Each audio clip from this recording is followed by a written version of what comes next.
Salut les Mancuniens, j'espère que vous allez bien les gars. Manchester United a encore fait fort. United s'est incliné donc au City Ground 1-0. Et là, le moins que l'on puisse dire encore une fois les gars, c'est que Manchester n'a pas réussi à nous faire vibrer. Manchester n'a clairement pas réussi à enchaîner ne fût-ce même que 2 rencontres consécutives avec une victoire. Car oui les gars, cette saison, Manchester United est la 3e équipe derrière les équipes comme Southampton, les équipes comme Ipswich, qui n'ont pas réussi à enchaîner 2 matchs consécutifs avec des victoires. Donc, United était sur une très très bonne lancée, les gars. Malheureusement, donc il y a eu la trêve. C'était aussi une très bonne chose donc pour les joueurs de Manchester United, mais aussi et surtout pour Ruben Amorim. Malheureusement, le foot est comme il est. United a perdu. Là, donc, ça s'est vu. Le troisième a frappé le 13e. En l'occurrence, ici, le 13e, c'était Manchester United et le troisième, c'était donc Nottingham Forest. United s'est incliné et en même temps, l'équipe qui a donc joué en mode parquet, c'est-à-dire Nottingham Forest, a crucifié United avec un de ses anciens protégés, j'ai nommé Anthony Elanga, qui a fait pour moi l'un de ses meilleurs matchs depuis que il a quitté Manchester United. Donc les gars, on va revenir sur ce débrief-là de la défaite de Manchester United contre Nottingham Forest. Alors les gars, avant tout propos, nous allons donc nous attarder avec la composition de Ruben Amorim, avec dans les buts son gardien camerounais André Onana. Onana qui a encore fait parler de lui parce que oui, encore une fois les gars, donc le but que Onana a encaissé, c'est un but qui fait vraiment parler. C'est un but que on se dit peut-être que si c'était un autre gardien ou du moins un certain David De Gea Prime ne pouvait pas encaisser ce but-là. Parce que oui, l'un des pires défauts de André Onana, c'est que celui-ci donc est très mauvais pour les ballons qui sont vraiment donc à ras de terre. Chose que voilà, avec sa grande taille et aussi avec sa corpulence donc laisse vraiment à désirer. Tout le contraire donc de David De Gea qui lui a donc pour force, pour qualité donc ses arrêts sur la ligne, ses arrêts réflexes. Et donc comme le dit le dicton, les gars, donc on sait qui on sait donc qui part, mais on ne sait pas donc qui va arriver. Malheureusement, donc c'est ce qui se passe et c'est ce qui est carrément donc du côté de Manchester United.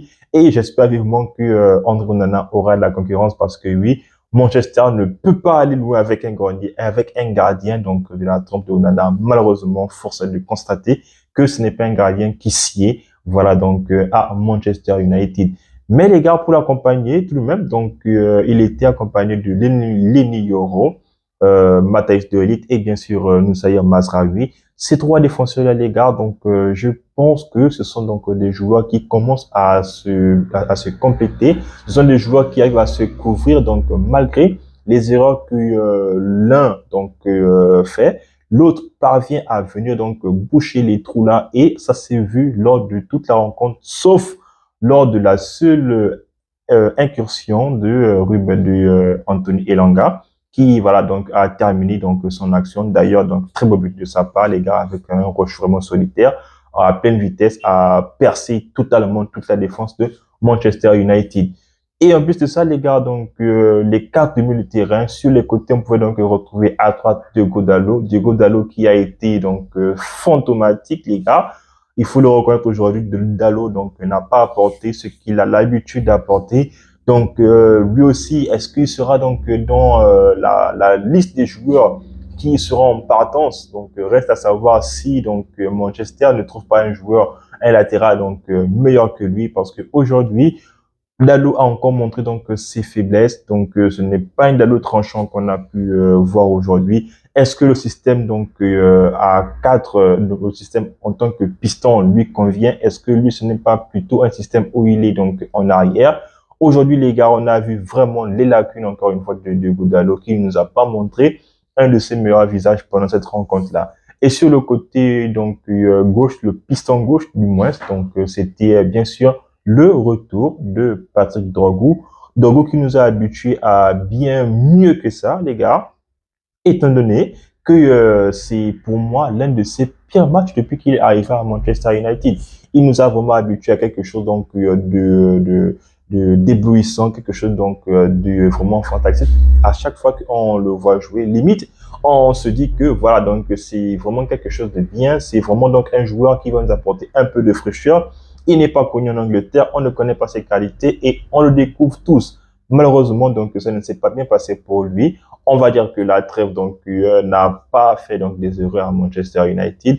Et donc la preuve, c'est que le résultat, on parle donc pour Manchester, vu qu'ils se sont inclinés face au troisième de la Première Ligue. Et les deux pistons, les gars, donc pour accompagner ces deux pistons, donc droite et gauche là, c'était donc bien sûr Casemiro à côté donc de Manuel Ugarte. Casemiro, donc les gars, qui voilà, malgré donc sa vieillesse, enchaîne donc des bonnes performances. Manchester, les gars, a bien joué, mais donc face à lui se retrouve donc une très belle équipe de Nottingham Forest. Donc la déception encore une fois de Manuel Ugarte. La preuve, c'est que son remplacement donc parle pour lui-même, étant donné que voilà, il a été donc avec son équipe nationale, mais il a donc vraiment du mal à enchaîner les prestations. Ce n'est pas un joueur sur qui on peut donc compter afin qu'il puisse donc faire donc des succès de matchs encore et encore. C'est pas un certain Busquets, c'est pas un certain Xabi Alonso par exemple, ou bien c'est pas un certain Carrick qui va donc tout le temps stabiliser la défense. Malheureusement donc Ugarte, on l'a donc trouvé très épuisé, d'où son remplacement dès la seconde période. Et puis donc les gars, les trois de devant, c'est bien sûr Joshua Zirkzee. Sur le côté gauche, on pouvait donc retrouver Alejandro Garnacho ou Bruno Fernandes. Et donc sur le côté droit, c'est bien sûr donc Garnacho, étant donné que les deux permettaient pour pouvoir donc faire un faux jeu de piste ou même donc lorsque l'un des joueurs donc redescendait afin de faire monter un milieu de terrain pour pouvoir donc créer un surnombre dans la surface adverse.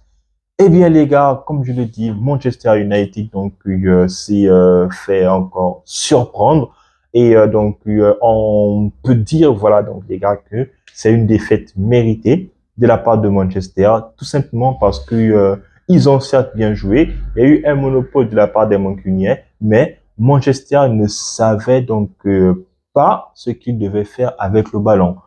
Comme on dit, dominer n'est pas gagner. Vous pouvez donc créer donc des bonnes actions, mais tant que le ballon ne rentre pas au fond de filet, malheureusement, vous aurez donc pu faire donc tout ce que vous voudrez. Vous allez donc faire des 1000 passes, voilà, les gestes techniques, des petits ponts ici et là.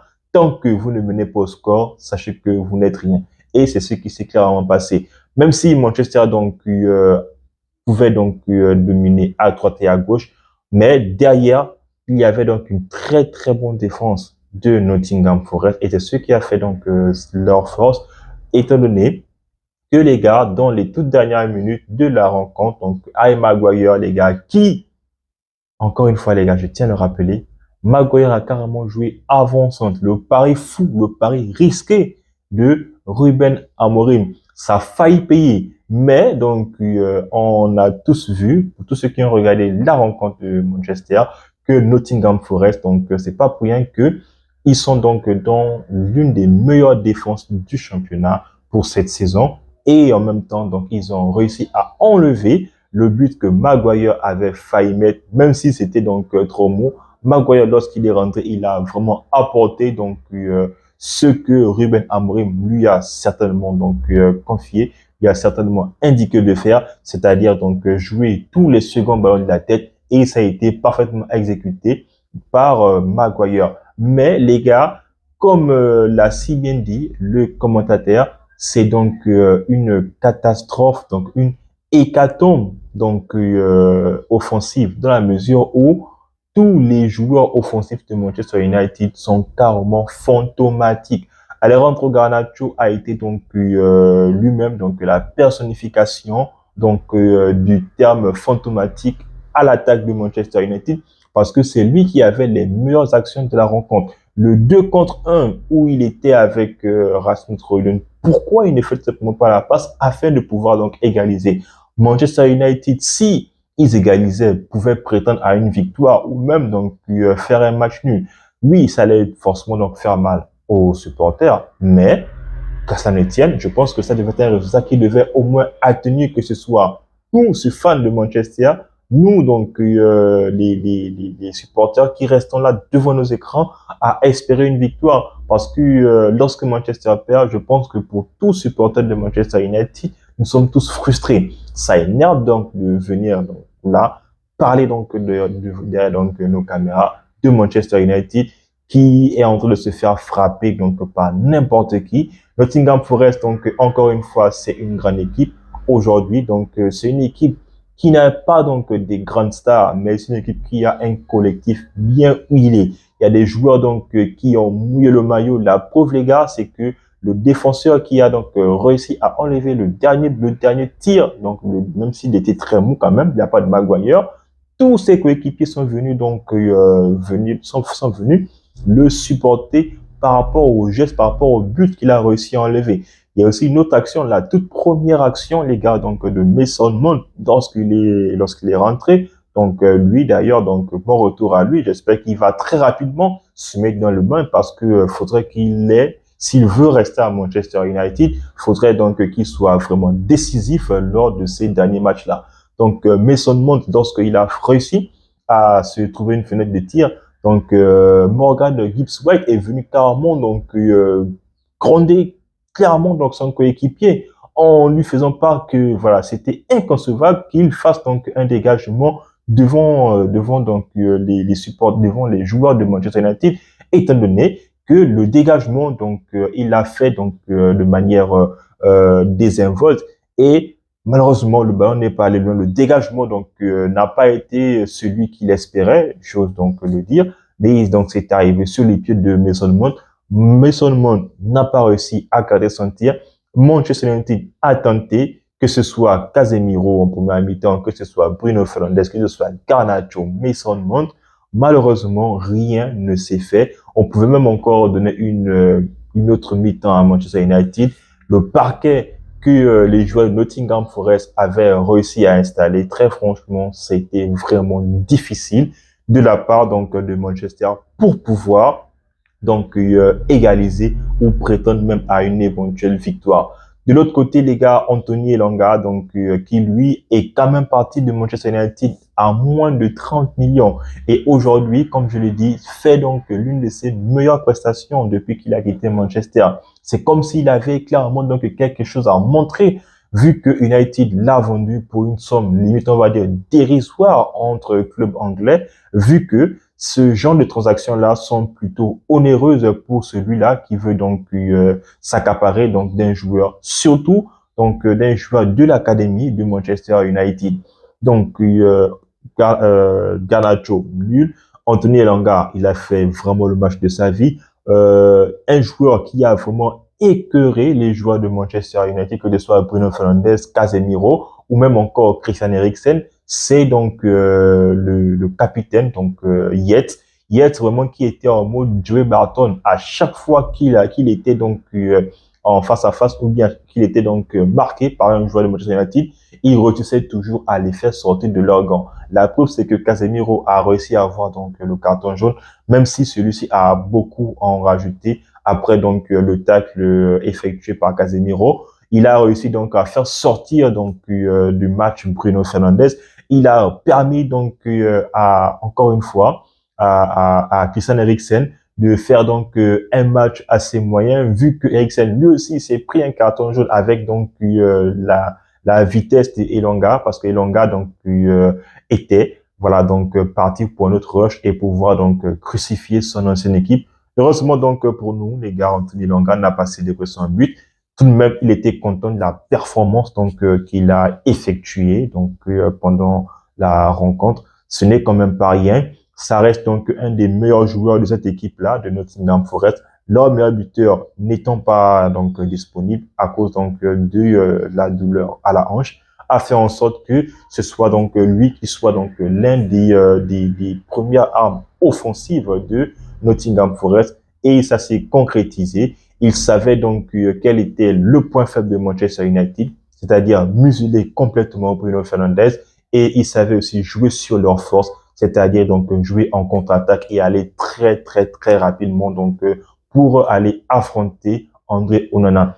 Heureusement que de l'autre côté, donc entre Lenny Yoro et Anthony Elanga, il y a eu donc quelques duels où voilà, Elanga avait donc plus ou moins l'ascendant. Heureusement, donc Lenny Yoro, les gars, très franchement, ça reste donc un joueur qui a de l'avenir, les gars. Il fait des très très bons tacles, les gars. Très franchement, c'est un joueur qui, lui, s'il ne se blesse pas très souvent, s'il a une carrière donc comme Ramos en termes donc de longévité, afin qu'il ne se blesse pas donc à tout moment. Franchement, il va donc être un des meilleurs défenseurs donc du football.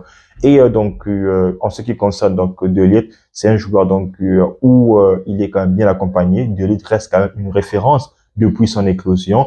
Voilà, faudrait plus que on voit en lui donc cet espoir-là qui a éclos en 2019. Donc près de 5 ans déjà sont passés et donc faudrait maintenant qu'il soit un défenseur aguerri. Manchester United a besoin donc d'une défense solide pour pouvoir donc se battre pour les prochaines échéances. En ce qui concerne le match suivant, les gars, c'est contre Manchester City. J'espère vivement que Ruben Amorim a pris des leçons pendant cette rencontre-là. United pouvait prétendre à une victoire, pouvait prétendre à un match nul, mais ça ne s'est pas fait. Ils ont perdu contre le troisième. C'était logique, du moins c'est logique.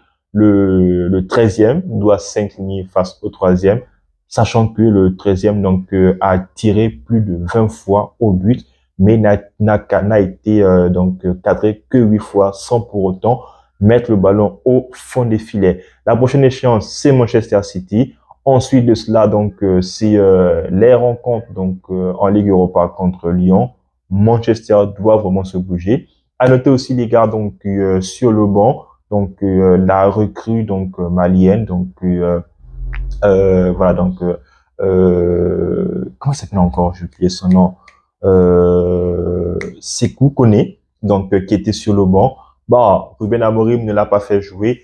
J'espère vraiment qu'il le fera jouer donc d'ici là parce que l'avenir de Manchester United, c'est sa jeunesse. Parce que si on compte sur les stars de Manchester, je ne pense pas qu'on pourrait encore s'appuyer sur eux.